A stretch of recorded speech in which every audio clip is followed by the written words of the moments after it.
गेला एक प्रदीर्घ काळ सन्माननीय श्री आशिष शेलारजी यांनी मुंबई विभागाचं अध्यक्षपद अतिशय समर्थपणे सांभाळलं। 2017च्या महानगरपालिकेच्या निवडणुका असतील, लोकसभा विधानसभेच्या निवडणुका असतील, त्यात अतिशय उत्तम काम त्यांनी केलं। मध्यंतरीच्या काळात जेव्हा ते मंत्री होते त्या काळामध्ये मंगलप्रभात लोढाजींनी देखील अतिशय चांगल्या पद्धतीनं मुंबई अध्यक्षाचा कार्यभार हा सांभाळला आणि पुन्हा आशिषजींकडे मुंबई अध्यक्षपदाची धुरा आली आणि त्यांच्या नेतृत्वात मुंबईमध्ये भाजपला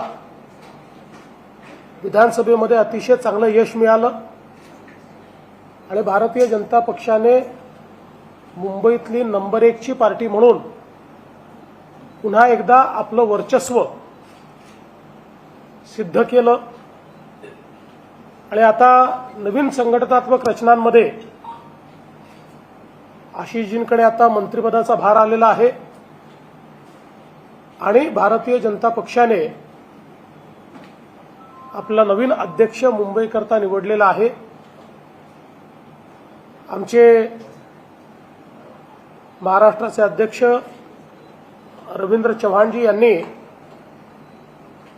कोर कमिटीच्या सर्व सदस्यांशी चर्चा करून आणि वरिष्ठांशी चर्चा करून श्री अमित साटम जे आमदार आहेत, 3 वेळा आमदार म्हणून निवडून आले, त्यापूर्वी नगरसेवक म्हणूनही काम केलेलं आहे आणि भारतीय जनता पक्षामध्ये एक प्रदीर्घ अशा प्रकारचा त्यांचा कार्यकाळ राहिलेला आहे।